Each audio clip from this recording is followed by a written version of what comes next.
ভট্টাচার্যী, আমি বিরাটিতে থাকি।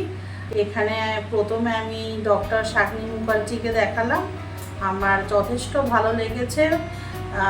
ওর হাতের মানে কি বলবো, আর গুণের কথা তো কিছু বলা যায় না, যথেষ্ট ভালো হাত ওর। আর ওর কাছে প্রথম আরসিটি করাই, তাতে আমার যে সমস্যা নিয়ে আমি এসেছিলাম সেটা সলভ হয়েছিল। দেন আমার কিছু প্রবলেম হয়েছিল দাঁতে, সেজন্য আবার আসি। তারপরে ওর হাতের দাঁত তোলা হলো, আক্কেলমারির দাঁত তোলাতে অনেকটাই ক্রিটিক্যাল ছিল, কিন্তু ও যথেষ্ট দক্ষতার সাথে ওর কাজটি করলো এবং আমার কোনো অসুবিধা হয়নি। আবার আমি এখন এসছি আমার দাঁত বাঁধানোর জন্য, আর সেই জন্য আবার শাগনিকের কাছেই এসছি।